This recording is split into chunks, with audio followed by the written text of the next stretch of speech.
चलो all the best.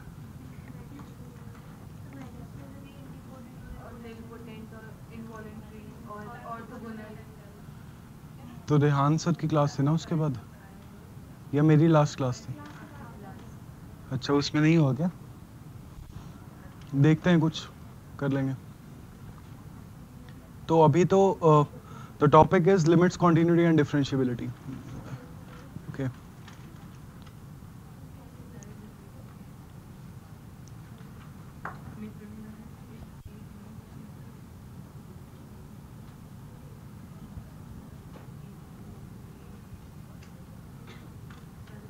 तो अभी के लिए will start with limits. Okay. 11th standard में we have done this limits. Have we done it? Not here we have done. Okay. So I think we'll have to start from scratch, from beginning. So how we are going to start is that we are going to learn expansions. Did we do that? All the expansions, sin x and cos x and e to the power x. No? Okay, so let's start with limits. And first of all, write down the expansions.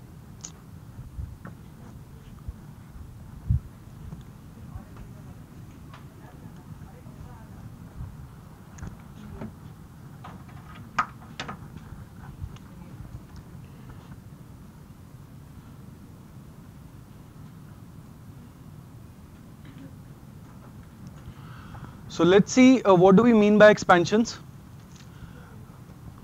Let's suppose we have sin x, where this x is in radian.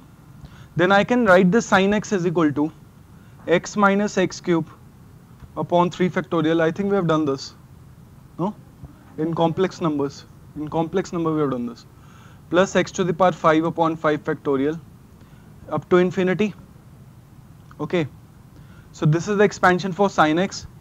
Then we have the expansion for cos x, which is 1 minus x square upon 2 factorial plus x to the power 4 upon 4 factorial up to infinity. All these you have to remember. You have to memorize all these expansions.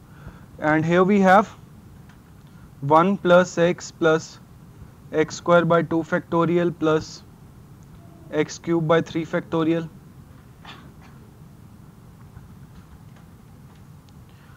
ln 1 plus x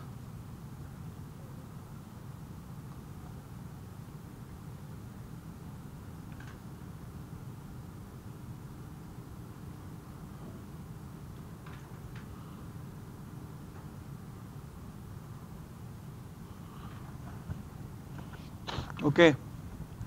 And fifth one,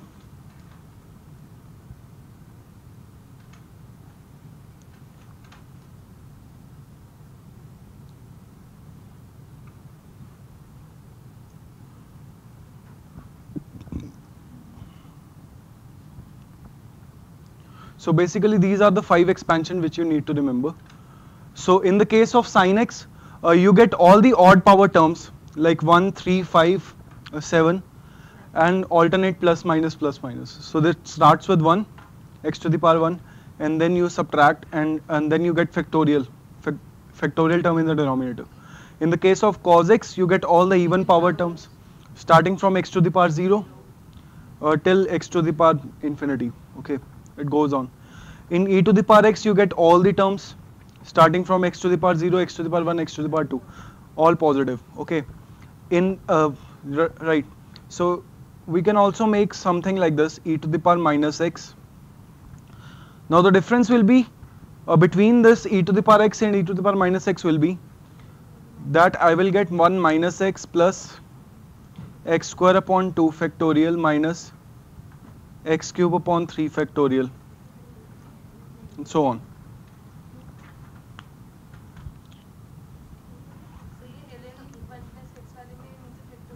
No, no factorial. There's no reason. These are the expansion, you have to memorize it like this. Because these are actually related to each other, these three.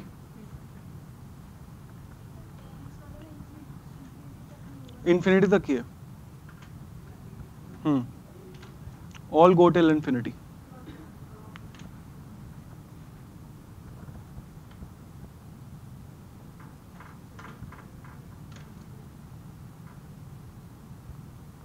So just write down these 6 expansions and then we can start the chapter. Sir tan वाले की जो अगली term होगी वो 3x7 upon e से क्या होगा, क्या पैटर्न सर? यहाँ this is 1 into 3, हाँ this is 1 into 3 into 5.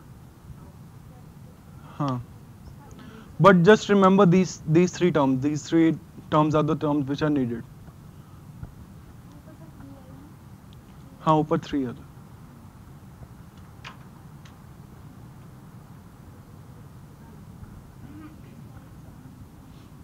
Hmm.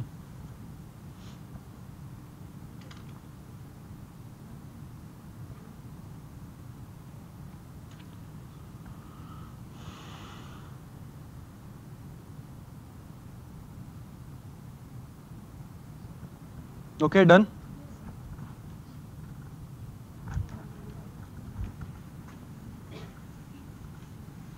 Now what help do we get from these expansions is that let's suppose you want to calculate this limit. Like the question is limit x tending to 0 sin x upon x. So you all know that this limit is equal to 1. You've studied this. Okay. So how will we do this with expansions? We just put the expansion of sin x over here. So we get x minus 3 factorial plus, it goes on, upon x. So when it gets divided by x, you get 1 minus x square upon 3 factorial plus x to the power 4 upon 5 factorial. And the limit is x tending to 0. Here it was an indeterminate form, 0 by 0 form. If you substitute the value of x is equal to 0, you get 0 by 0. But here this form is eliminated, indeterminate form. So I can substitute the value of x is equal to 0, I get 1 answer. Okay. So that's how we solve such questions involving trigonometry, and log and exponent function.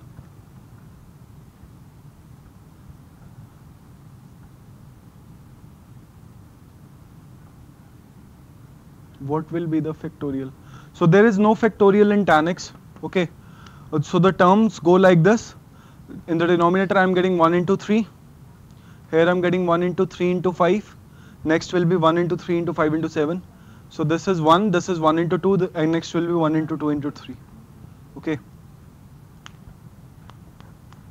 So just remember these 3 terms.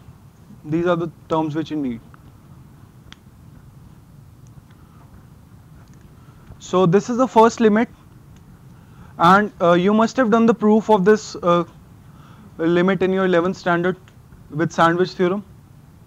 Remember, in your NCRTs you have the proof. So this is the other proof. You can say that that with the help of expansions you can prove that sin x upon x limit is equal to 1. Okay.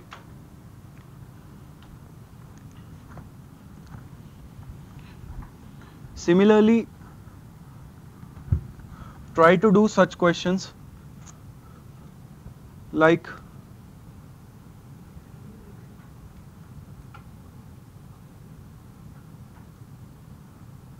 question 2 is limit x tending to 0 1 minus cos x upon x square.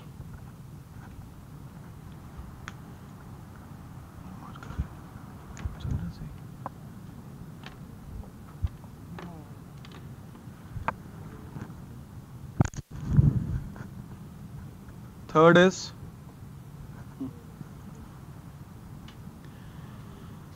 limit x tending to 0 e to the power x minus 1 upon x.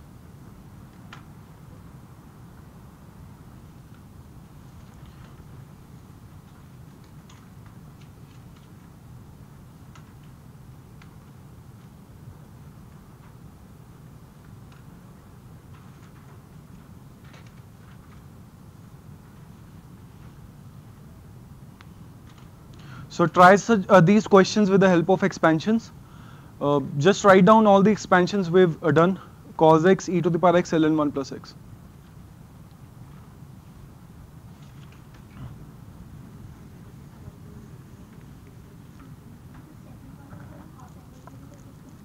Half angle से भी कर सकते हैं.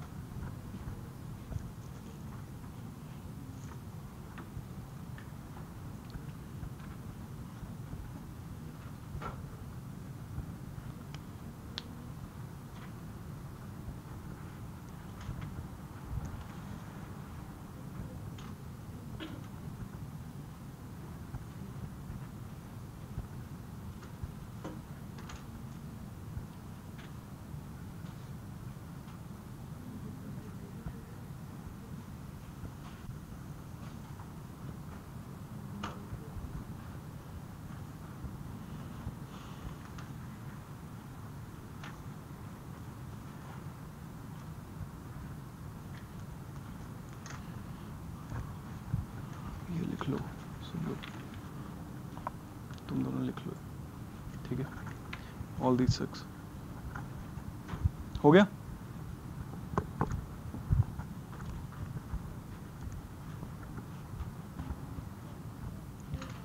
What is the answer to this? Half. 1 by 2. No, it will be 1 by 2. Next. Next also. Similarly, fifth will be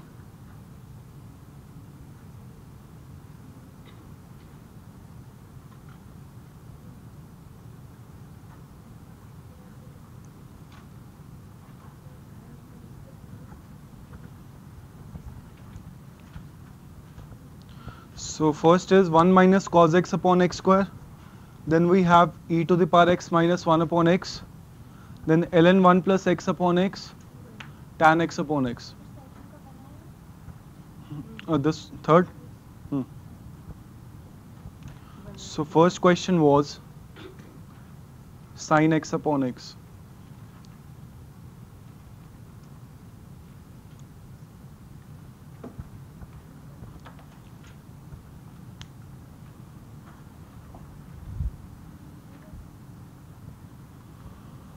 So let's see the second one. Limit x tending to 0, 1 minus, what is the expansion for cos x? 1 minus x square upon 2 factorial plus up to infinity upon x square.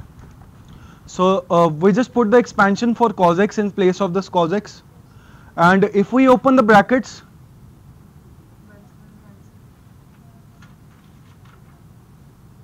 so these two ones cancel out. I get x square upon 2 factorial, and it goes on divided by x square. And if we divide this thing by x square, I get 1 upon 2 minus x square upon 4 factorial, and so on. And the limit is still same, x tending to 0. Now if you put x is equal to 0 now, you get the answer is equal to half. Okay. Since in all the next terms, you will get some powers of x. So if you substitute the value of x is equal to 0, all the other terms will be equal to 0. Only this is a non-zero term. All the rest of the terms will be 0. So answer is half for this one. And for third one, it's very simple. So third is limit x tending to 0, e to the power x minus 1 upon x. So e to the power x expansion is 1 plus x square upon 2 factorial, and it goes on minus 1 upon x. So 1 cancel out, and this cancel out, you get 1 plus x upon 2 factorial, and so on.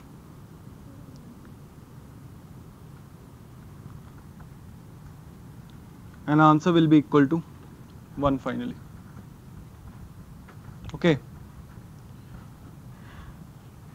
Can you do all the rest of the questions?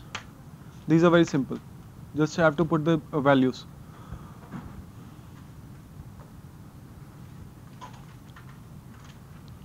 So actually these are some standard limits which you need to remember. These are very important results. This is equal to 1 always. This is equal to half. 1, 1. This is also 1. Okay. So these are the value of all the limits, standard limits, which you need to remember.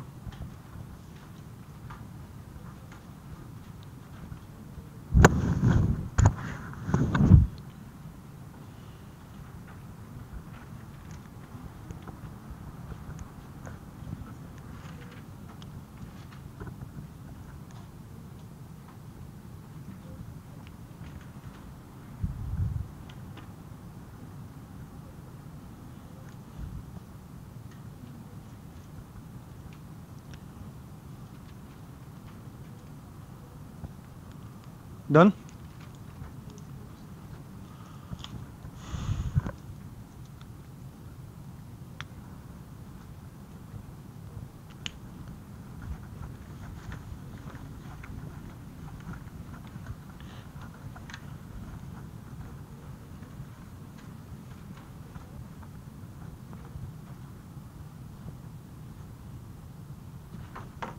So if you have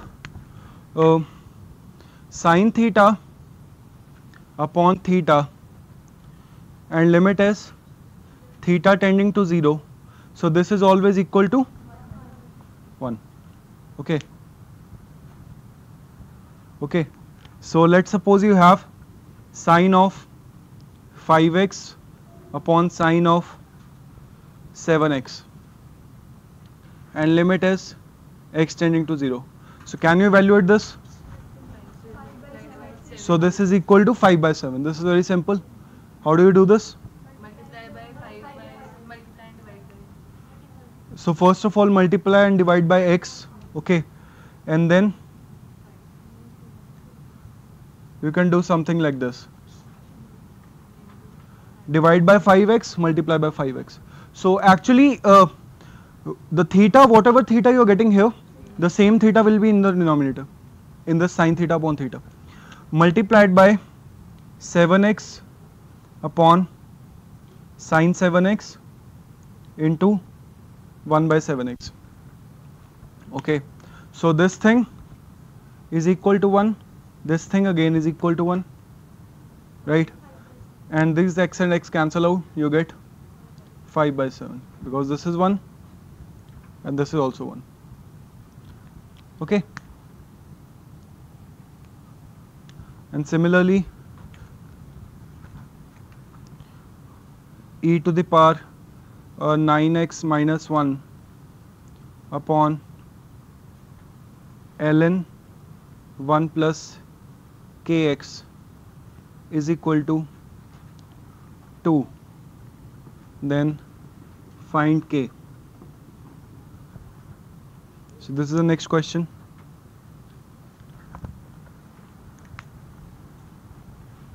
E to the power 9x minus 1 upon ln 1 plus kx is equal to 2, then find k.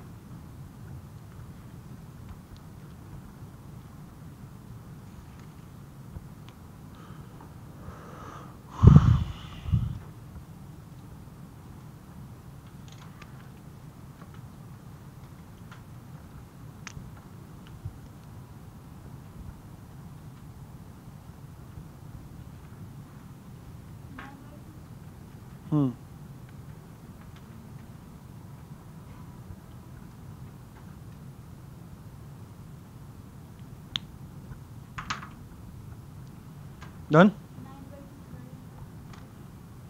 So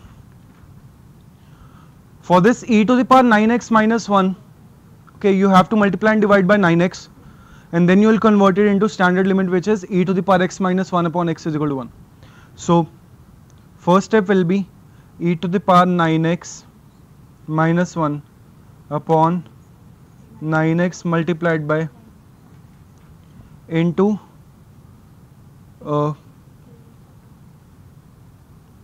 kx upon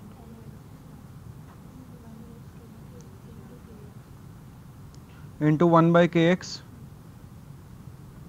and the limit is Extending to 0.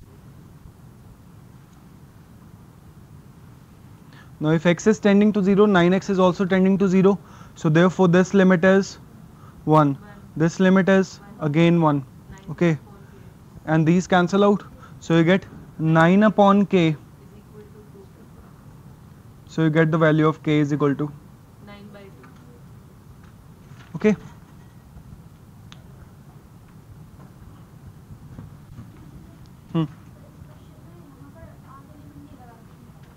हाँ मतलब आगे limit है. How? Now right now we are just discussing this limit x tending to 0. Okay. Next is, so these are such limits where you don't have to check the left hand limit and the right hand limit. Okay. So there are some cases where you have to check both left hand limit and right hand limit, right? And in that case,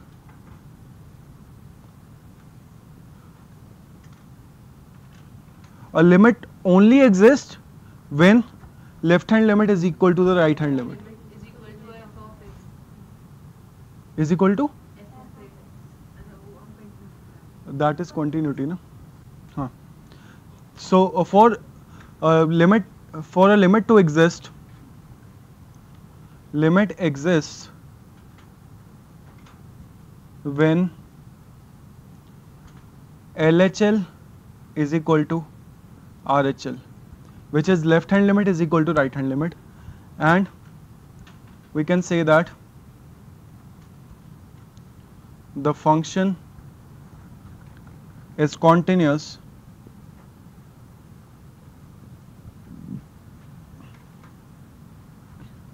when LHL is equal to RHL is equal to value. Okay, so this is a major difference between limit and continuity, that whenever LHL is equal to RHL, only this term is standing, then limit will exist. Okay, it necessarily does not mean that it is continuous function, but in the second case it will be continuous for sure. Like if we see in graphs, let's suppose we have such a graph like this. Okay, v is value of the function. Now if we have such a graph, in this case the left hand limit is almost equal to the right hand limit, so there's not much difference. So these values are different, equal. Okay, but in this case the value of the function is not defined at this point. Now this function can be something like this: sin x minus 3 upon, let's say, x square minus 9. Okay, so this function is not defined at x is equal to 3.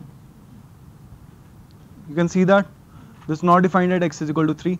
So therefore at this point at x is equal to 3, the limit exists but the function is not continuous. So write down, if a function is continuous, then the graph does not break.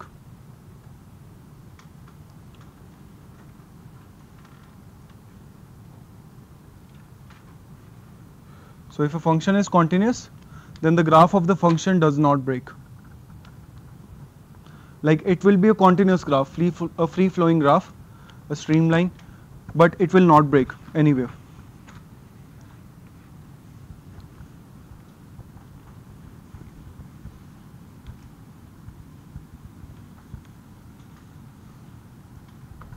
Okay, so that is actually the meaning of continuous function, that it just flows. The graph is not breaking. Like if I give you some examples, if we see, we have just studied functions. We just saw this graph, greatest integer function of x. We saw this graph. Do you remember the graph? It's like steps. Okay. So it goes in this forms of steps. So is it a continuous function? It is not a continuous function because the graph is breaking at this point, this point, this point, this point. So at all these points, at all the integers, the function is not continuous. Does the limit exist? at all the integers? Now see, if I want to check the value at this point,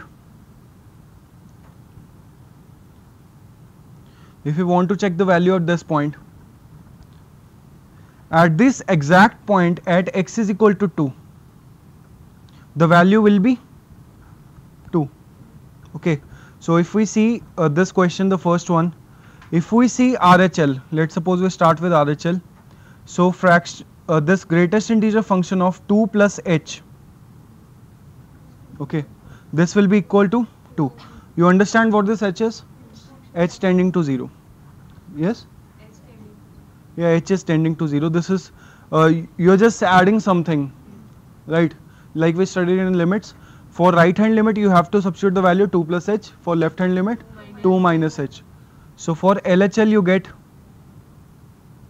greatest integer of 2 minus h, where h is tending to 0. So this will be equal to 1. Why? Huh. So this number is actually lesser than 2. So therefore its greatest integer will be 1. Okay, because this will be of something of the form 1 point something. Okay, this will not be a 2 point something. It will be 1 point something. That's why. And if we check the value is obviously equal to 2. Okay, so the function's limit does not exist, as well as the function is not continuous.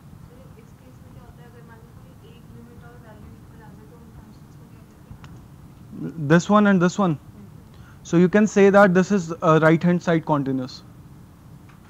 Okay, because it is continuous on this side. So if you just define this function such that if you define this function like this, this function is continuous for only this period. Okay, so you can say that box of x is continuous for this period. So if the interval is defined such like this, if the interval is not defined that x belongs to R, x belongs to all real number, then we have to just check for this interval and check the continuity in this case. So in this case the graph is pretty continuous. This one is the graph for x belongs to 2 to 3, and I have a equal sign at 2, and this is less than 3, not equal to 3.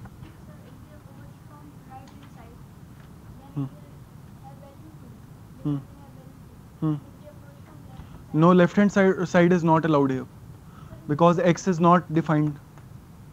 In this case, in this specific case, x is not defined for the values less than 10, less than 2. You see, in this case, when I say this, the domain of this function is all real numbers.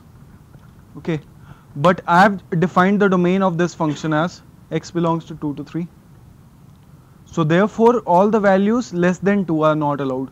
So therefore even for checking the limits, you just have to check the limit for the right hand side, not the left hand side, because this is not allowed in the domain. In this question, yeah, then it will be 1. It will be 1, right? Because if we just see the value for something lesser than 2, now I will get this graph immediately. But at this point I am getting this value. All the points which are greater than this x is equal to 2, I am getting this value. For all the points lesser, I am getting this. So therefore the two values are not equal. Okay, that's why this is discontinuous. So this greatest integer function of x is discontinuous as all the integers. We can say that is discontinuous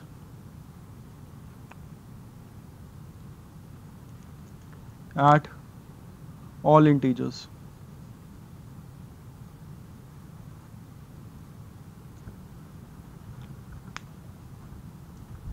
Okay, and also limit does not exist.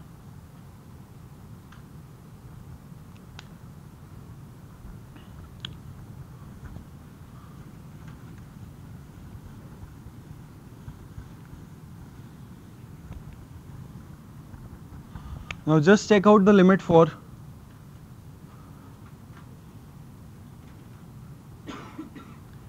limit extending to 0. Now you can use expansion for this one.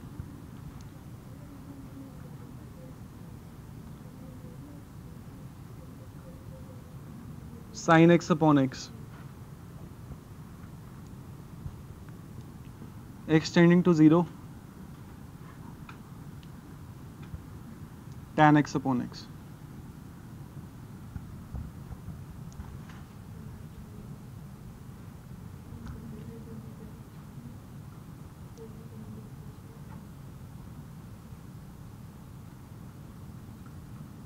Sin inverse x upon x. So just do these 3 questions. They don't need a left hand limit and a right hand limit. You just need to know the concepts for this greatest interior function and then just solve these values with the help of expansions. So you know these expansions, sin x, tan x. Okay, you don't know the expansion for sin inverse x, but you don't need that. Okay, we'll see how. Just try these 2 questions first.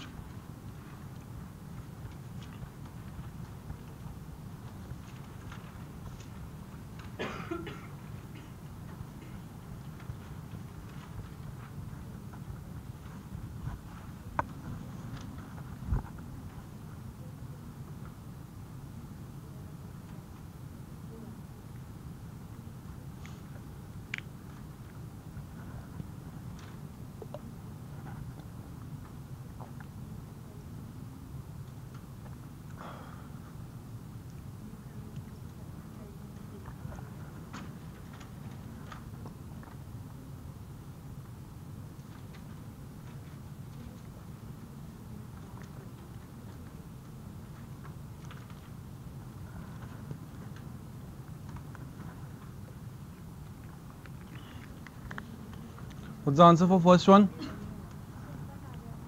No. 0. Next one?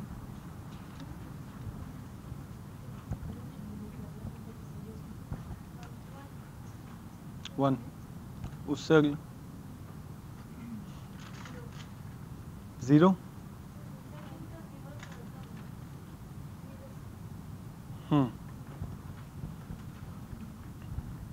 So see, for sin x upon x, if you put the expansion, you get x minus x cube upon 3 factorial plus x to the power 5 upon 5 factorial upon x. So if you divide this, you get greatest integer function of 1 minus x square upon 3 factorial plus x to the power 4 upon, sorry, x to the power 4 upon 5 factorial. Okay, so we just divided all the terms with x, we get this series. Okay, so if we substitute x is equal to 0, this will become 1, but actually we have to see the greatest integer function here. So let's suppose the x is tending to 0, so we'll just see some values of x, like let's suppose x is equal to 0.0001. Okay, so what will be the value of x square? This will be, okay, so in this case I will get these many decimal places, and in the case of x to the power 4 I will get 10 to the power minus 12. Okay, this was 10 to the power minus 6 and this is 10 to the power minus 12. Now this is a very small term and this is comparatively larger term in this case, and the next all the terms will be very, very small. Okay, now this is some significant term which is getting subtracted from 1, so therefore this quantity will be surely lesser than 1. Okay, now this whole quantity can be said as that this is something less than 1. So the greatest integer function for all the values less than 1 will be equal to 0. So therefore this is equal to 0. Because this is a value 10 to the power minus 6, this is getting subtracted from 1, and then even if you add 10 to the power minus 12, this won't make any difference, this will be smaller than 1.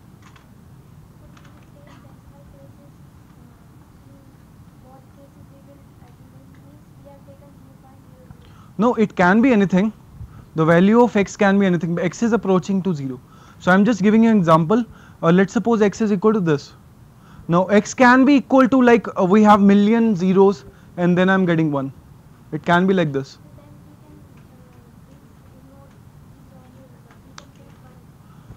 We can ignore, yeah, we can ignore that. But if we actually see this value, this is slightly lesser than 1.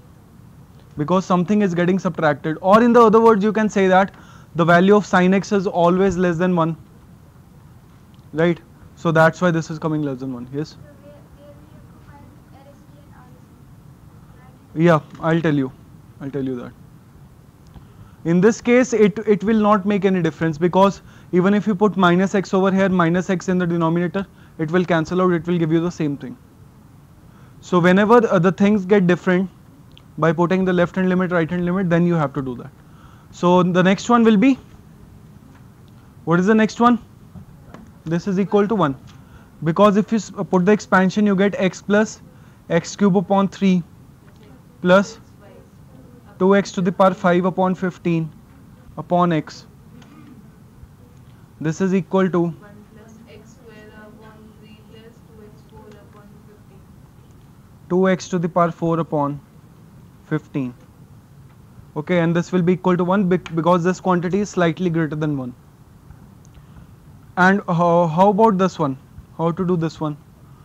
Now in this case, in the case of inverse trigonometry, just do one substitution, that x is equal to sine theta. Okay, so if you do this substitution, now since x is tending to 0, therefore theta is also tending to 0.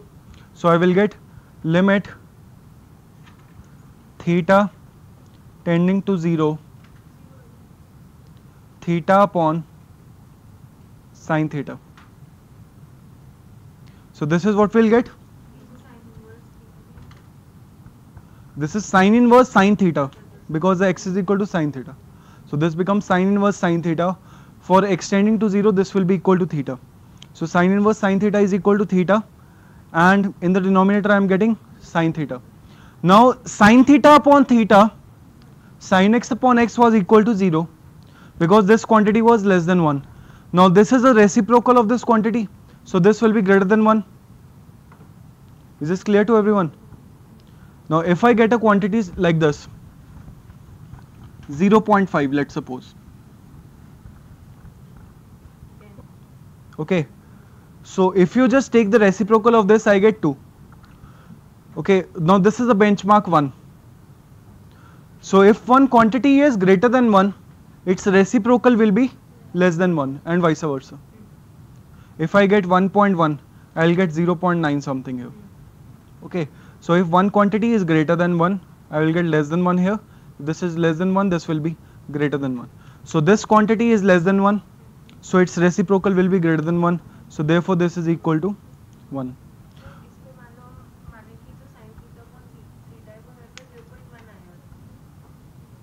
Sin theta upon theta 10 आएगा, पर इतना difference नहीं आएगा, 0.1 नहीं होगा. Value is almost equal to 1, but this is not equal to 1. Almost equal to 1, 0.9 something you can say.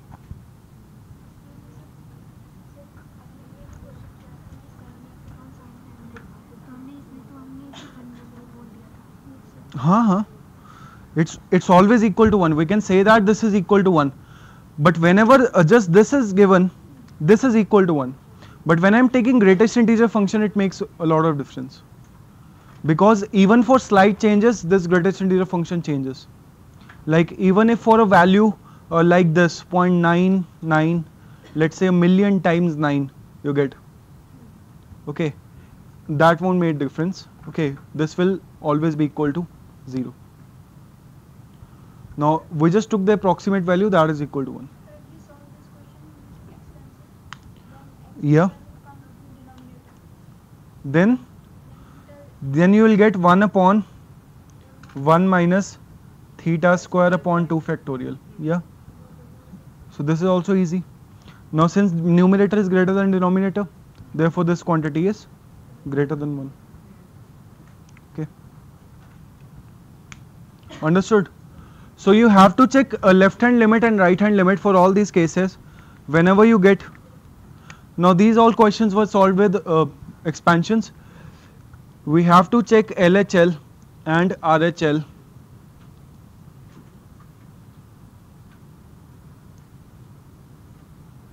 Whenever the questions involve greatest integer function x, fractional part x, modulus x, or signum x, all these things. Then you have to check all the left hand limits and the right hand limits. Like the simple example, limit x tending to 3 mod x minus 3 upon x minus 3. This is simple. Can you do this? Mod x minus 3 upon x minus 3. So in this case you have to check both left hand limit and the right hand limit. Okay.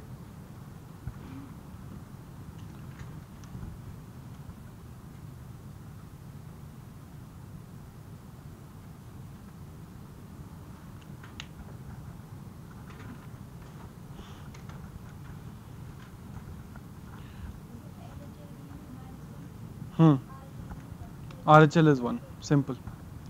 Similarly, if you have just have limit x tending to 0 or x tending to 5 fractional part of x.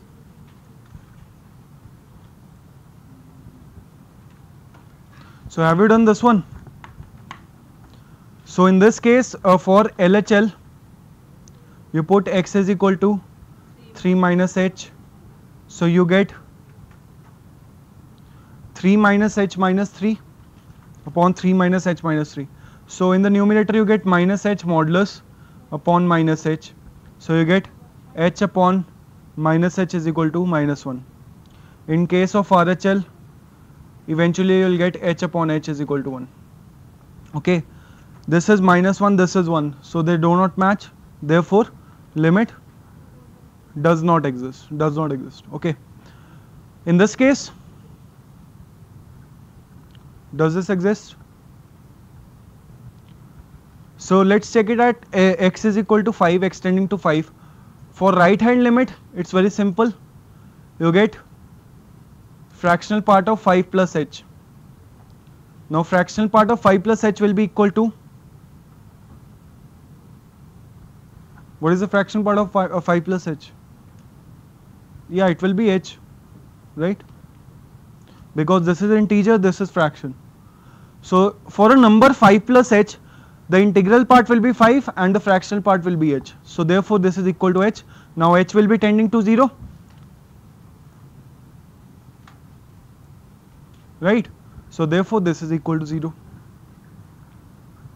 Similarly do it for 5 minus h LHL. What is the value for 5 minus h?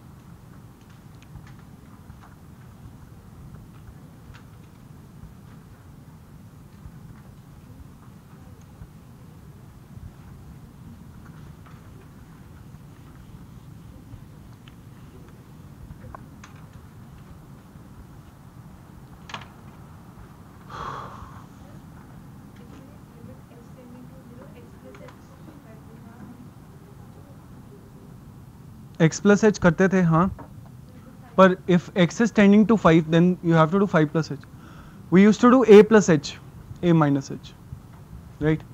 So x tending to 5, the next step in the case of RHL, you put x is equal to 5 plus h, you get the fractional part is equal to h, therefore this is equal to 0.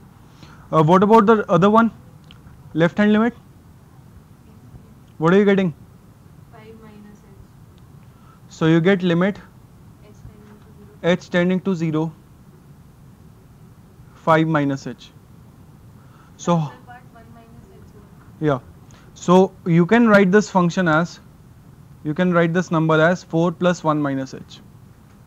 Now see, every number can be break down as the sum of integral part and the fractional part. In this case the integral part will be 4 and the fractional part will be 1 minus h. So therefore the fractional part function will become as 1 minus h tending to 0, therefore I get 1 here. Okay, so the fractional part in the case of left hand limit almost equal to 1. So we just put it equal to 1. So therefore in this case also limit does not exist. So in this case limit does not exist at all the integers.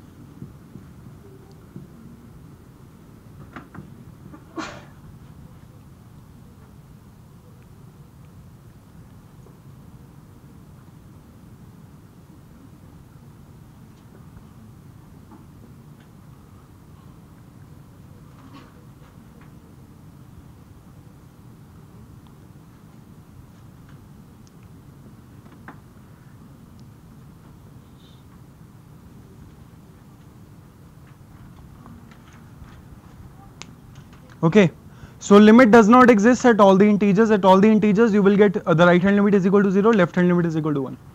Now since limit does not exist, the function will be discontinuous. Fractional function में जो right hand होती है वो 0 और left hand 1 होती है सारे integers पे,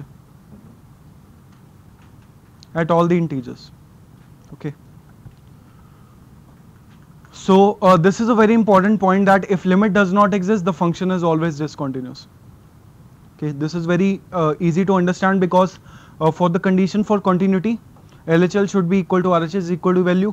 So since LHL and RHL are not equal, therefore I cannot say anything about the continuity. Okay. So why do you take 1 plus h and not h? Where?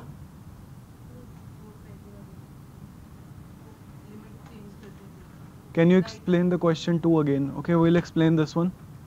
Which one? This 1 minus h. Sir वो generally कह रहे हैं कि जब हम limit h tending to 0 लेते हैं तो x प्लस h और x माइनस h भी लेते हैं Now since bolo. Now in this case h is tending to 0, so after you put this value, now x is tending to 5, I have to check the values in the neighborhood of 5. So you must have studied the limits in the case of 11th standard. In your 11th standard, whenever you are checking for a function, the limit of the function at x is equal to 5, so limit means you have to check the value and the neighborhood of 5. Okay, so what do we mean by neighborhood? You have to check the value at x is equal to 5 plus h, or x is equal to 5 minus h. So these are the two values where which need to check the limit. Okay, in the case of limits, the right hand limit will be given by x is equal to 5 plus h, the left hand limit by x is equal to 5 minus h. So whenever the limit x is tending to 0, whenever limit x is tending to 0, in that case you can say that LHL will be equal to minus h and RHL is equal to h, because this is 0 minus h, 0 plus h. So this gives you minus h and h. Okay. Now in this case, why am I taking this 1 minus h? Because this is 5 minus h. Let's suppose you have something like 4.9. Okay. So how would you write 4.9? You will write it at 4 plus 0.9. Okay. Now the fractional part in this case will be whatever is left after removing 4, because the integral part of this function will be equal to 4. Because see, I told you while doing the functions that every number can be break down in as a sum as integral part and fractional part. Okay. So for 5 minus h, I have told you that the integral part will be equal to 4, because this number is lesser than 5, so therefore the integral part will be equal to 4. I don't know the fractional part yet, so for finding the fractional part, it will come as 1 minus h. You just subtract it here. Okay. No, it's never negative, because greatest integer function, yeah, it's always lying between 0 to 1. Now this fraction is something in 0 point something.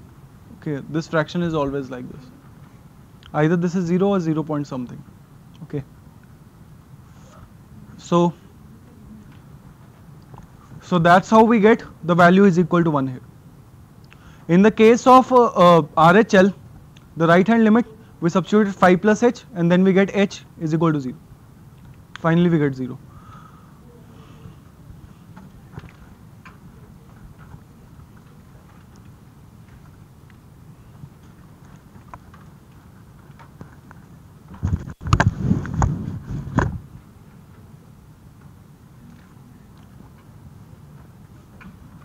Done? Okay. So next is, okay, what are all the indeterminate forms, you remember?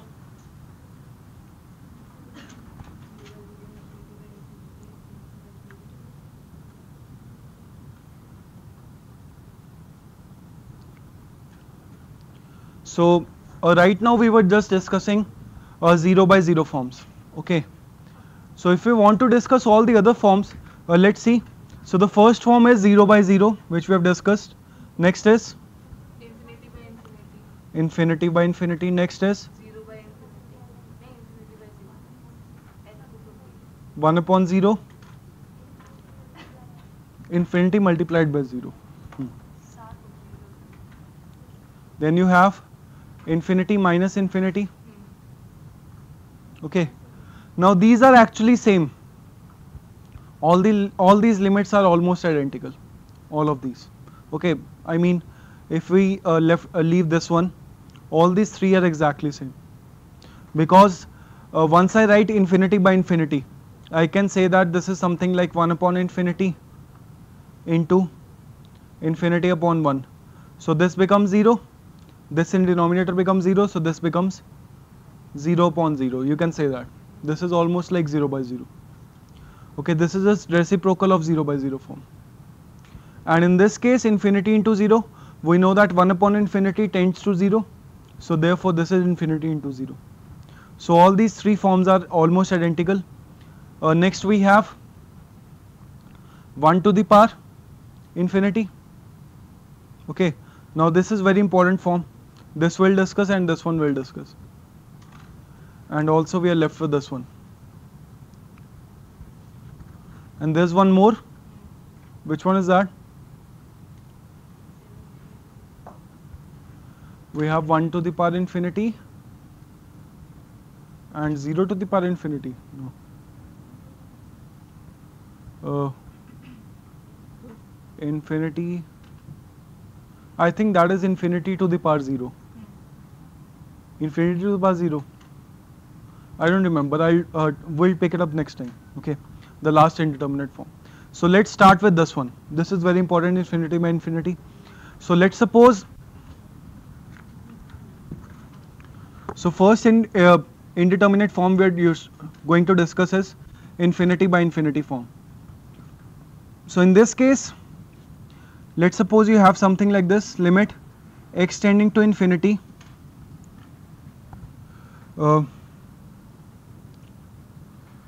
5x cube minus 3x plus 2 upon 2x cube plus 3x square minus 1. So limit is x tending to infinity. And the second question is, let's suppose limit x tending to infinity x sine 1 upon x.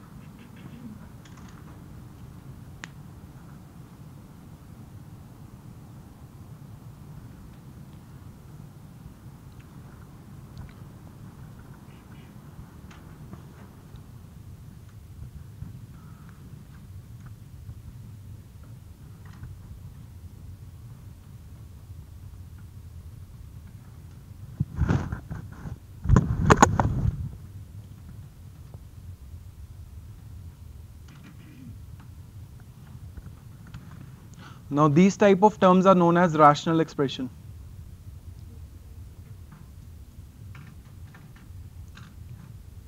Now we have studied rational numbers in our junior classes. So what do we mean by rational expressions? Whenever we get polynomial upon polynomial, okay, the ratio of the ratio of two polynomials, that is known as rational expression. Hmm. So how will you do this? Have you done this one? Hmm. So in this case, in the case of rational expressions, always divide by highest power.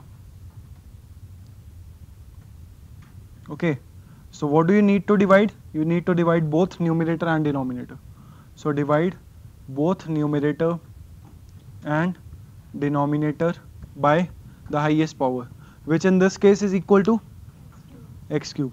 Okay.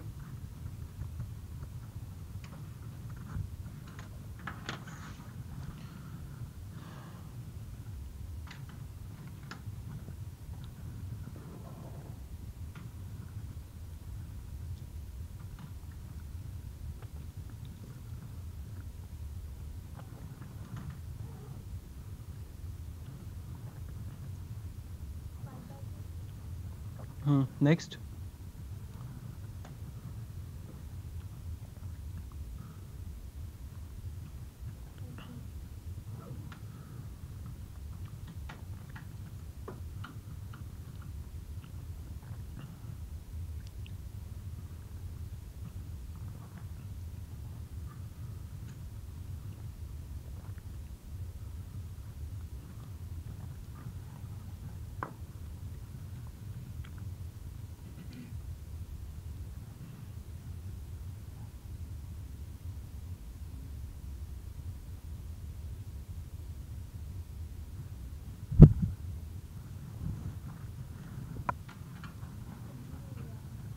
Hmm?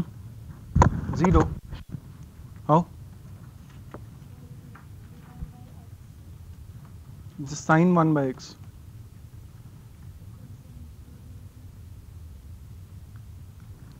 So in the first case, when we divide it by x cube, we get 5x cube minus 3x plus 2 upon x cube. 2x cube plus 3x square minus 1 upon x cube. So in the first case, in the numerator we get 5 minus 3x to the power minus 2 by x cube 2 plus 3 by x minus 1 by x cube and the limit is tending to infinity. x is tending to infinity. Now if x is tending to infinity, okay, this 1 by x will be tending to 0. So therefore this term is 0, this is 0, all these are 0. So therefore this is equal to 5 by 2. Okay, since x is tending to infinity, 1 by x will be tending to 0 because 1 by infinity tends to 0. Okay. Other way of doing this is you can make the substitution x is equal to 1 by y. Okay. After putting the substitution x is equal to 1 by y, since x was tending to infinity, y will be tending to 0. And then you convert all the question, okay, into that. So for the next one, just see, you can write this as, okay, you can do the substitution over here, this exact substitution. If we put x is equal to 1 by y, now limit will be tending to 0. Now limit will convert to limit y tending to 0. And here you will get sine y upon y. Can you see that? Because sine 1 upon x will be equal to sine y, and this x is equal to 1 by y. So therefore this limit is equal to 1. Or you could just write it like this, sine 1 upon x upon 1 upon x. You can write this x as 1 upon x. So therefore sine 1 upon x upon 1 upon x is equal to 1 always. Okay. So this happens in the case of rational expression and questions like this. Whenever you're getting limit x is tending to infinity and you're not getting something, okay, always try this substitution, x is equal to 1 by y, convert it into a simpler question which is x tending to 0. So that's why I said that 0 by 0 form, infinity by infinity, all they are same. Now if you have, okay, simply you can do what if you have ax upon bx This is a rational expression. Okay, you have to check for limit x tending to infinity. So first case is, let's suppose degree of ax is equal to degree of bx. If this is the case, in this case, limit will exist. If both the degrees are same, like in the first question we discussed, the limit will always exist. Now second two cases are, if we have degree of A is greater than degree of B, and the next is when degree of A is less than degree of B.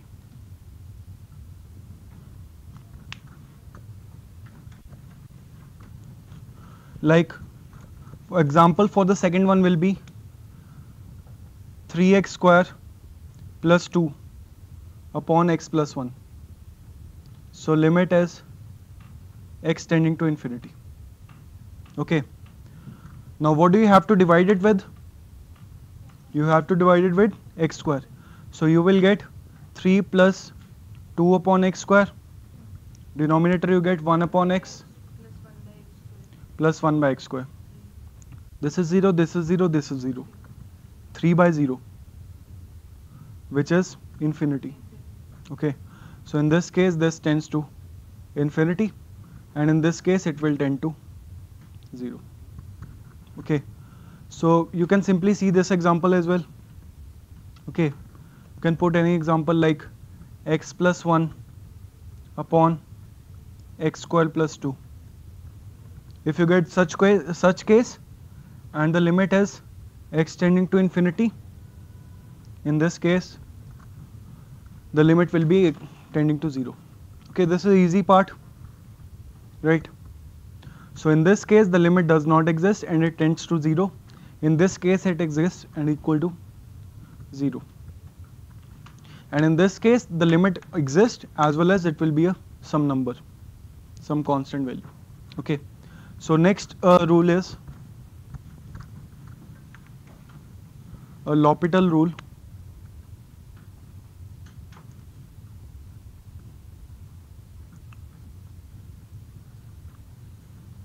Now this rule is very useful while calculating the limits for like 0 by 0 and infinity by infinity. But this is only valid for these two limits, 0 by 0 form or infinity by infinity form.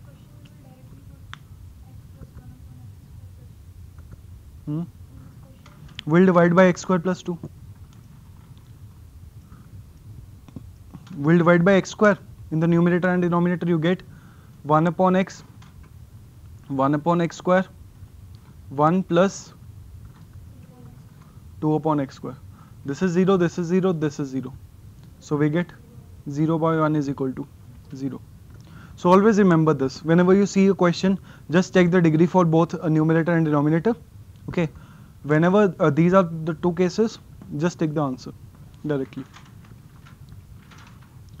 Now L'Hopital form, the next one.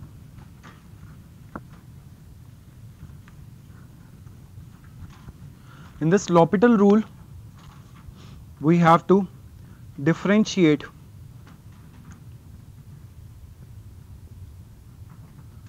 numerator and denominator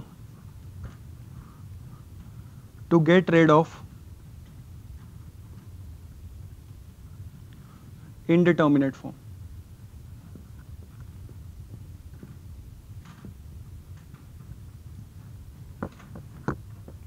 So you have to differentiate numerator separately and denominator separately to get rid of this this indeterminate form. For example, if you have simply ln 1 plus x upon x, we've calculated this limit. We'll see this again with the help of L'Hopital rule. Now in this case, we have to differentiate both the numerator and denominator. In this case, x is tending to 0. You get ln 1 over there, which is 0. ln 1 is 0. In the denominator, we're getting 0, 0 by 0 form. Okay. So if we differentiate the numerator, what is the differentiation of ln 1 plus x? 1 upon, 1 plus x. and the differentiation of x is 1. 1. Okay, the limit will be same, limit x tending to 0. So 1 upon 1 plus x upon 1. Now you can substitute the value of x is equal to 0. So therefore answer is equal to 1. Okay, now let's try another question. This is a very useful form. Whenever you don't get any idea how to do the question, just use L'Hopital rule. Start differentiating numerator and denominator. Like next one is x minus sin x upon x cube. So you have to keep differentiating till you see a determinate form. Okay, till you get rid of a indeterminate form. So this is x minus sin x upon x cube. So differentiate numerator and denominator to get rid of this indeterminate form. By differentiating, we are finding its slope. Okay. We are finding its slope. Then does it mean that the slope and the value of division? At that point it will be equal. The ratio is becoming equal actually. Okay.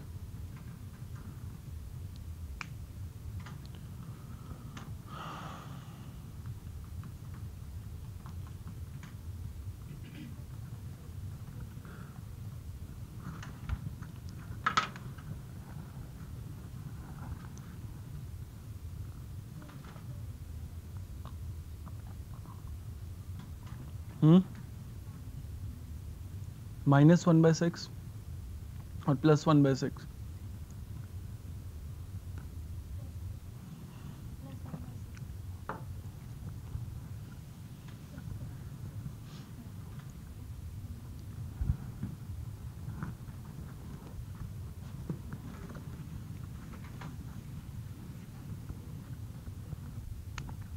So you differentiate this, you get 1 minus cos x upon 3x square.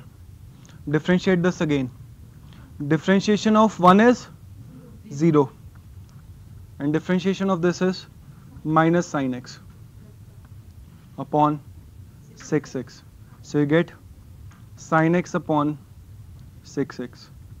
So you can even differentiate it, okay, or you just know this value sin x upon x is equal to 1. So differentiation of sin x is cos x and denominator you get 6. Now you put x is equal to 0, you get cos 0 is equal to 1, therefore you get 1 upon 6. So this rule is very useful in calculating limits. Only 0 by 0 and infinity by infinity form. Okay, so let's see the next thing, which is infinity minus infinity form. So questions for infinity minus infinity form are very limited. Most of the questions involve rationalization and factorization. Like let's suppose you have this question.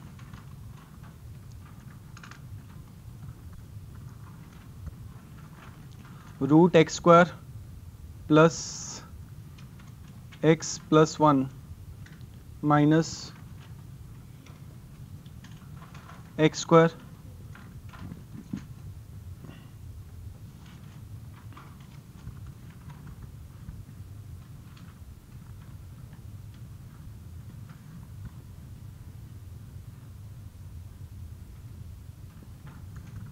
So this is the question. So square root of x square plus x plus 1 minus square root of x square minus 2x plus 3.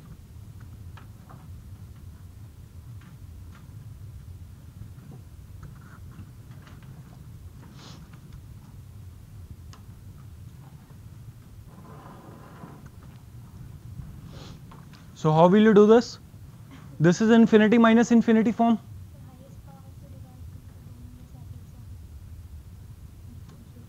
Divide कहाँ पे you have to divide both numerator and denominator, right? So there's no denominator here.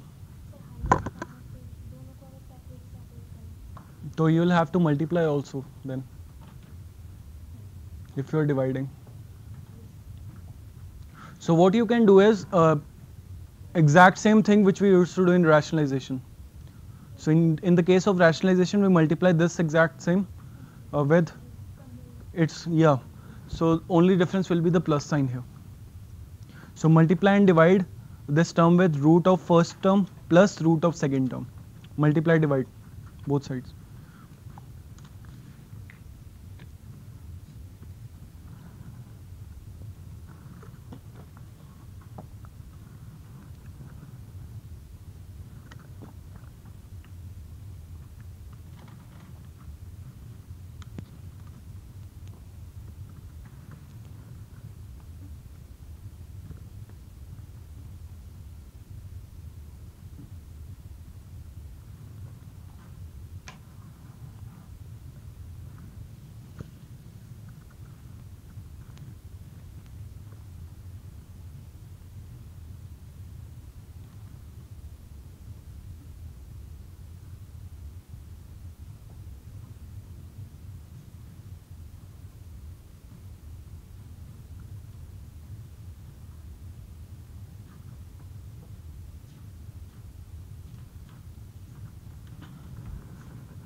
Okay.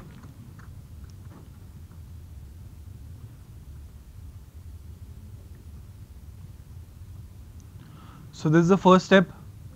This is a plus b into a minus b, which is a square minus b square. So after doing a square minus b square, you will get 3x minus 2. Yeah. This is limit x tending to infinity 3x minus 2 upon root of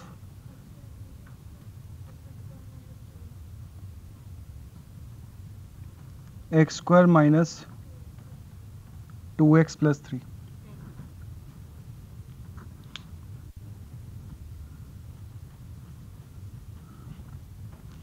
Okay. So what is the highest power in numerator and denominator? X to the power 1.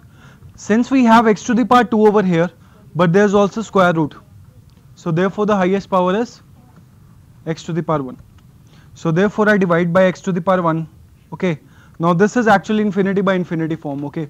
In the case of infinity by infinity form, you have to divide it by the highest power.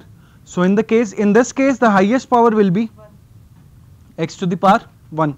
So therefore I divide numerator and denominator both by the highest power. I divide this by x and divide the denominator also by x.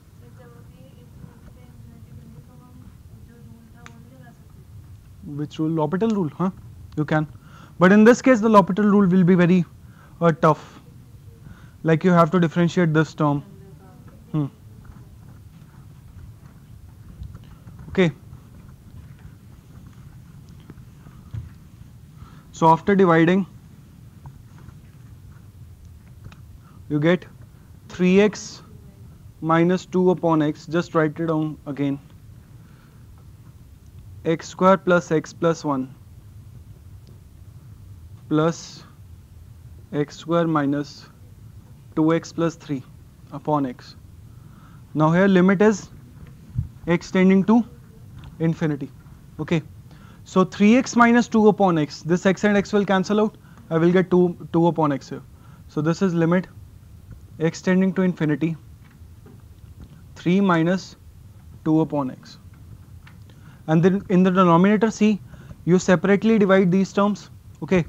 When you divide root x square plus x plus 1 by x, you get square root of 1 plus 1 by x plus 1 by x square plus square root of 1 minus 2 by x 3 by x square. Okay, and since x is tending to infinity, therefore 1 by x will be tending to 0. So this term is 0, this term cancel out, this and this. So finally you get 3 by 2. How root 1 plus root 1 root 2? 3 by 2. 3 by 2. So root 1 is 1, this is 1, so 3 by 2 is the answer. Okay. So in the case of infinity by infinity, always remember you need to divide both the numerator and denominator by the highest power, which is in this case x to the power 1. So I divided by x to the power 1, then it simply solves itself. Okay. So can you solve all such questions? In the case of infinity minus infinity, you'll always get such questions whenever you have to rationalize the numerator. In this case we did that thing, we multiplied it by the plus thing. Okay. So बाद में infinity minus infinity तो बाद में 0 by 0 है, infinity by infinity. हाँ, it will always become like that.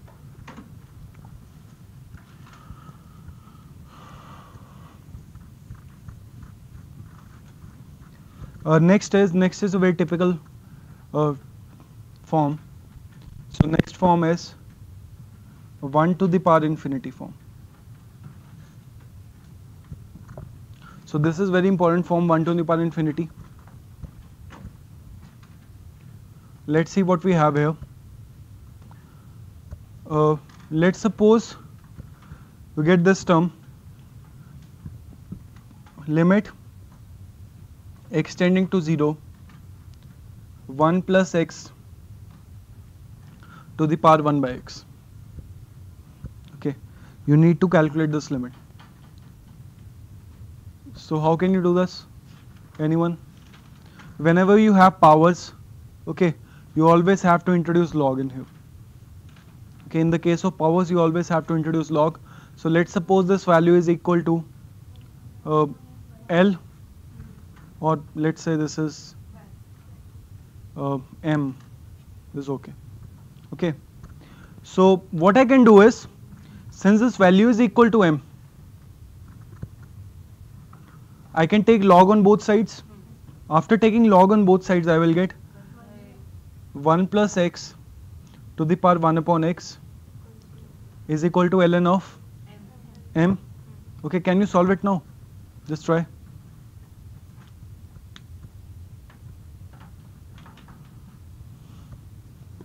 Just find the value of M.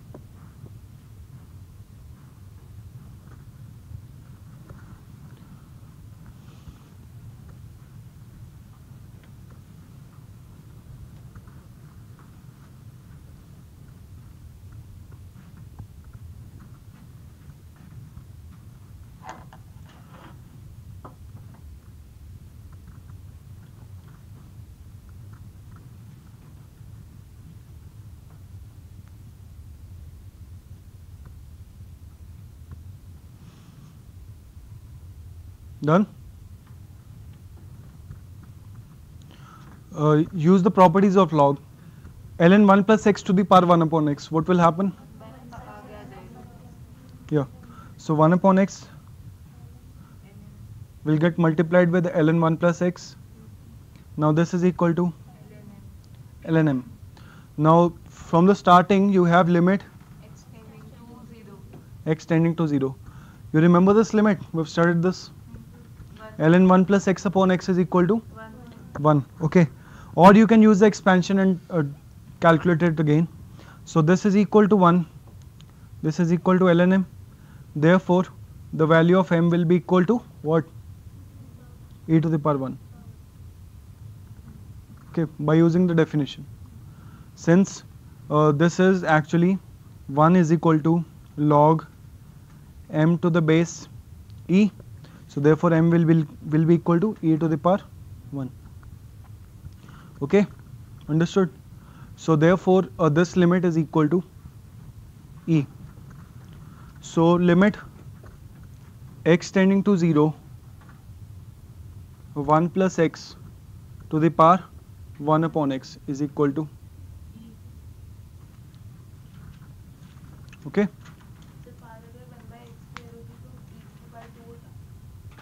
नहीं बताता हूँ.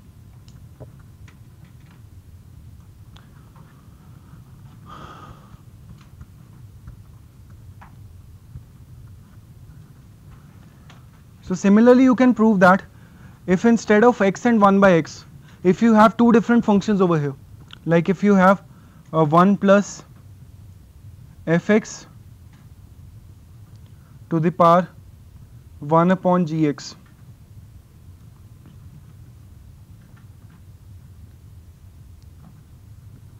okay, such that limit x tending to 0 fx, this also tends to 0, okay, and similarly gx is also tends to 0. So therefore this will exactly become something like this, 1 plus 0 to the power infinity. Now if both these limits are tending to 0, okay, like this x and 1 by x, in this case this was tending to 0, x is also tending to 0, 1 by x is tending to infinity. In this case this is tending to 0, this is tending to infinity, okay. So therefore this can be written as e to the power fx upon gx, okay. You just have to check the limit for e to the power fx upon gx.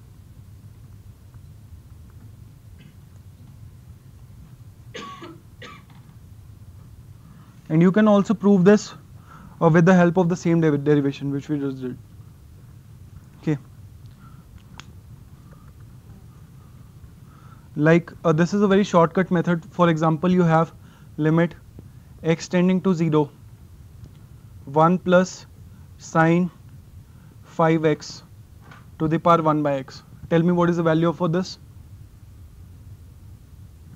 So you will get e to the power limit x tending to 0 sine 5x upon x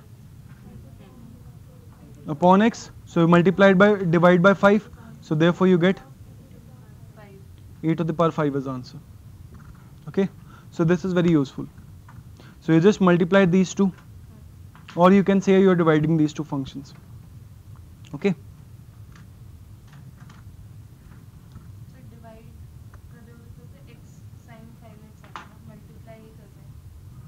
हाँ, you multiplying this sin 5x with 1 by x, or you can say that you are dividing sin 5x with x. Okay, you can remember this by any method, any means. Okay.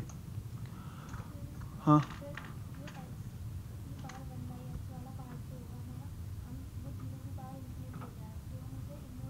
x to the power ये वाला 1 plus x. Now this is 1 to the power infinity, no? 1 plus something, 1 plus some small number to the power infinity. क्या बोल रहे हो आप?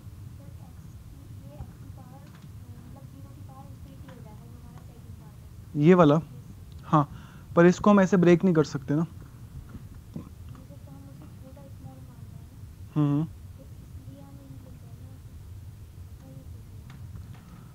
इसको ई उसलिए नहीं लिख रहे, मतलब उस हिसाब से तो this should have become 1, right, because this is 1 plus 0 to the power anything, this should be equal to 1. But since this 1 to the power infinity form is indeterminate, that's why we're doing this. Okay. Now see, again in this question we had 1 plus sine of 5x to the power 1 by x. Okay. If we take this according to this rule, fx upon gx, okay, you just have to put this in powers of e. So you get e to the power limit x tending to 0 fx upon gx. हाँ हाँ, ऐसे तो when you divide two numbers you always get 1, right? So then it should always be equal to 1. So that's why they are called indeterminate form. Okay. You don't know about them. Similarly, I think the last one is infinity to the power 0. Okay.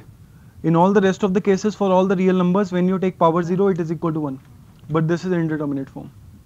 Okay. Understood? You understood this one?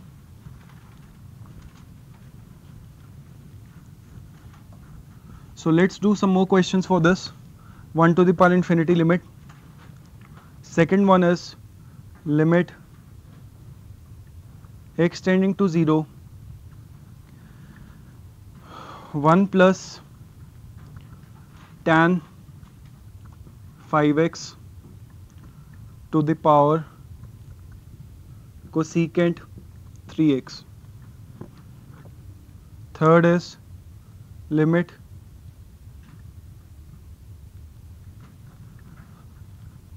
cos x to the power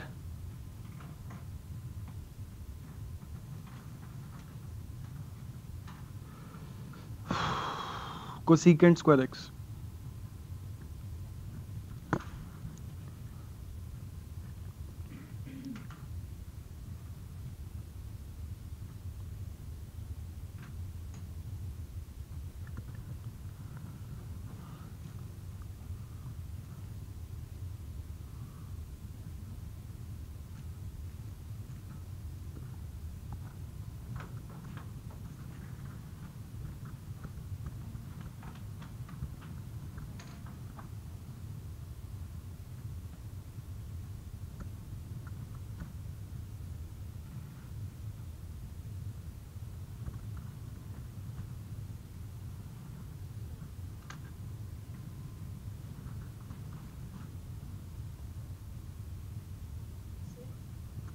हाँ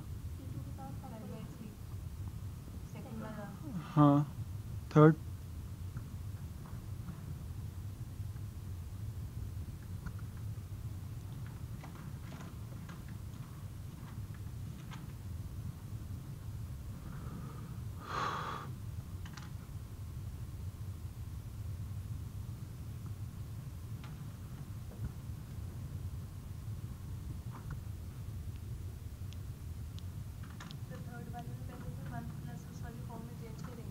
हम्म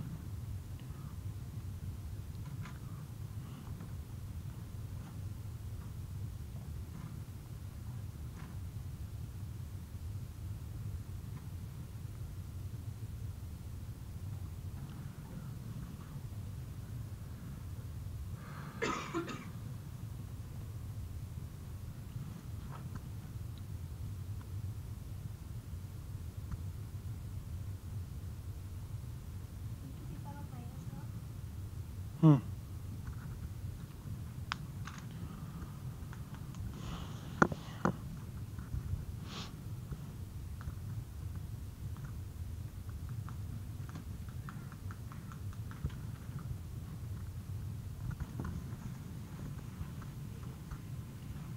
So second is 5/3.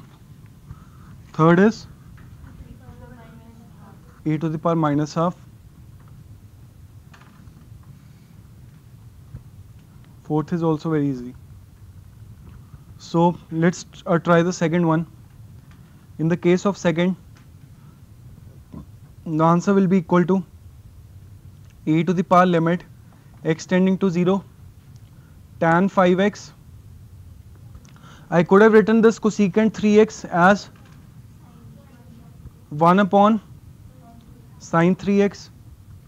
Now fx upon gx formula, just put it, you will get tan 5x upon sin 3x. Then you multiply and divide by 5x and multiply and divide by 3x. Okay, you take these two, this is 1, you take this 2, this is 1. Okay, therefore you get e to the power 5/3. Okay, so for the third one, you get, first of all you have to make it like this, 1 plus cos x minus 1 to the power 1 upon sin square x. First of all you have to make it indeterminate form. So indeterminate form is actually 1 plus 0 to the power infinity. Okay, 1 to the power infinity is the indeterminate form. So now you can move it. So this is e to the power cos x minus 1 upon sin square x. Okay, so what you can do now is, you can multiply and divide by x square. So you get cos x minus 1 upon x square into x square upon sine square x. You know this limit is equal to 1, and 1 minus cos x upon x square is equal to half. So therefore this is equal to minus half. So this is e to the power minus 1 minus cos x upon x square, which is equal to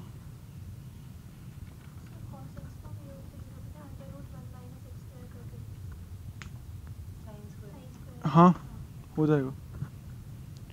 Okay, fourth one, I think you'll do it. Okay, it's easy. So next is one more question for this. If alpha, beta are roots of x square, or let's say ax square plus bx plus c is equal to 0, then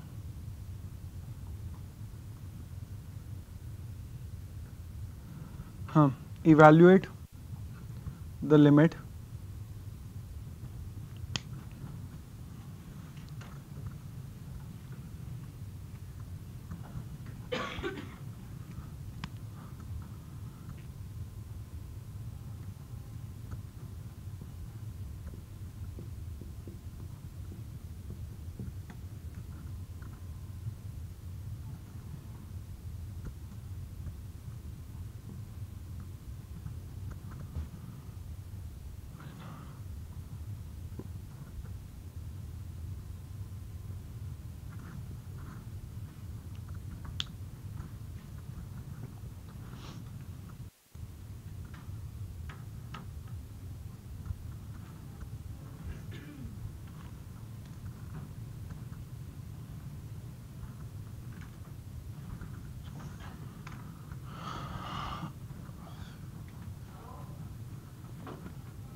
What is the answer to question 4? Which was the question 4? ln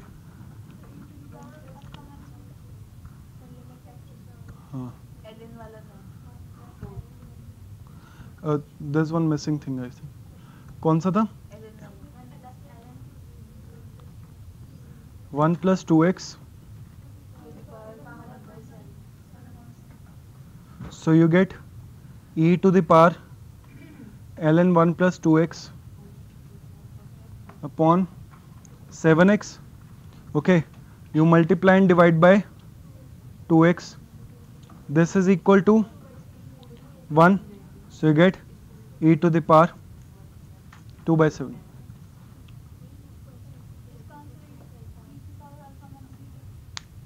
E to the power alpha minus beta. Okay.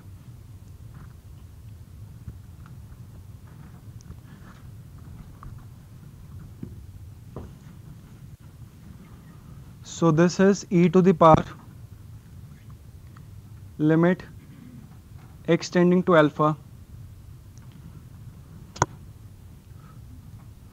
Now see, how is this becoming 1 to the power infinity form? Can you tell me? Now if you substitute x is equal to alpha here, now since this is the root of this equation, after substituting x is equal to alpha, this becomes 0, and this is 1 upon 0. So this is 1 to the power infinity, and this is equal to e to the power. Okay, you can write this limit here, or you can write it outside. It's the same thing. Okay, so let's write it outside then. X to the power x tending to alpha, e to the power ax square plus bx plus c upon x minus alpha. हाँ 1 plus तो गायब हो जाता है ना. You have 1 plus f to the power 1 by g. This is equal to e to the power f by g. Okay. So this one is no longer here. So you get this thing. Okay, now you can write any quadratic equation as the product of its factors. Like you can write this as x minus alpha, x minus beta. But while writing this, you have to multiply it with a as well. Then only these two quadratic equations are exactly same. So I can write this quadratic equation as a times x minus alpha into x minus beta. No, we don't need that, because see, these two quadratic equations are same, but here the coefficients for x square is a, here the coefficient for x square is 1. I want to equate the coefficients of x square, the rest of the terms will always be same, because here the coefficient of x is alpha plus beta, and here this is a, so I multiply this by a. Okay. Okay, you can always write this quadratic equation like this. Just note it down if you don't know it already. Ax square plus bx plus c will always be equal to a times x minus alpha into x minus beta. This is the product of two factors, but you have to multiply it with the leading coefficient as well, the coefficient of the highest degree. So therefore this becomes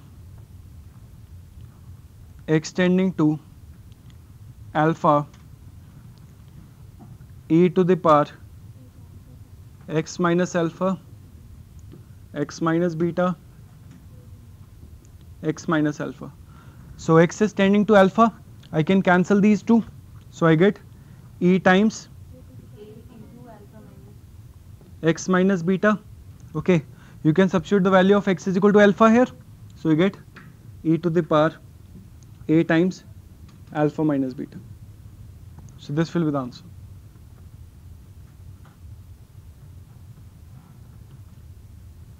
Okay, so answer is e to the power a times alpha minus beta. Understood?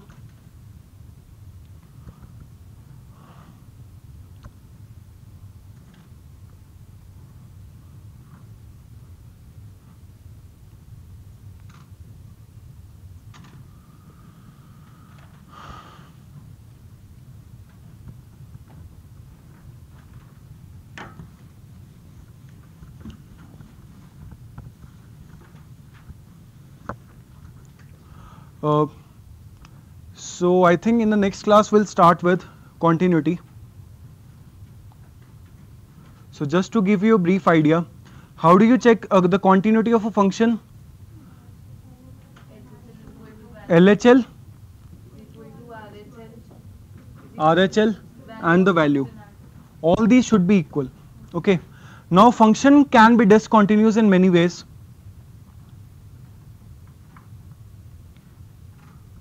Can you tell me what are all the discontinuities in a function? Not equal to RHL. Yes. Does not equal to the RHL. So there are actually, when we see the broad categories, there are two types of broad categories. First one is removable discontinuity. Next is non-removable. Huh? No. So I'm just telling you, since we have time, 2 minutes. So removable discontinuity is the discontinuity. Yeah. How can it be removed? Any idea? Anyone? Now see, this graph is going like this. At this point the value is missing, and then the graph goes like this. Now this is the form of removable discontinuity. Non-removable discontinuity will be of this form. Let's see if I have the function tan x, then it starts from here. Okay. Or you get a function like this, that the value is going like this. At this point the graph breaks and it goes like this later on. So these are non-removable discontinuity. So in the case of removable, we can change the value of this function at this point, x is equal to a. Okay. So we can change The value of the function at x equals to value at x is equal to a. But in this case, you can see that since LHS is not equal to RHL, okay, we can do nothing here.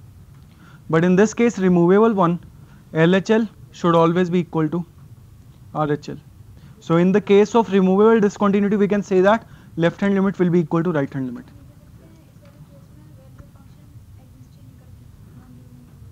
हाँ नहीं, value of function तो exist नहीं करती है, that's why we are finding limits. The value of function does not exist here as well. That's why we were finding limits. But in this case, the limit also does not exist. Because the left hand limit will be plus infinity, the right hand limit will be negative infinity. Right? So plus infinity is not equal to minus infinity. And in this case, the left hand limit will be equal to, let's say this is C and this is equal to D. So left hand limit is C, right hand limit is D. Okay.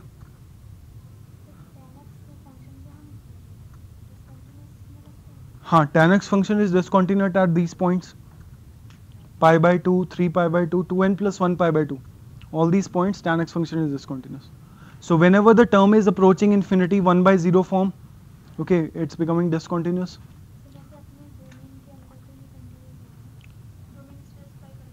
Domain तो इसके domain में तो होता ही नहीं है. हाँ, tan x की domain में we don't get these terms, right? 2n plus 1 pi by 2 cancels out. So that's why we can say that this is discontinuous at this point, tan x. We can say it. Okay. Huh?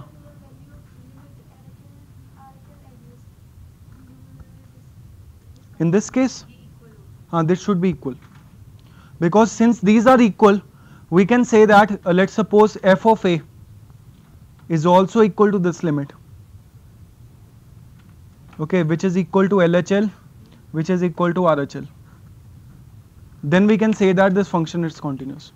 So that's how we remove this discontinuity. It can be defined, it cannot be defined. If it's not defined, we can define it like this. If it is already defined, then we can change the value. So it can be removed. Okay, but in this case, you cannot move the right hand limit. You can't move the graph down. Okay, you can just change the value at one point. That's why this is non-removable discontinuity. So we'll start with this thing. We'll resume this thing next time. Okay. Non-removable वाली में नहीं, एक ही point है. This point is just one. This point is x is equal to something. Left hand limit, right hand limit.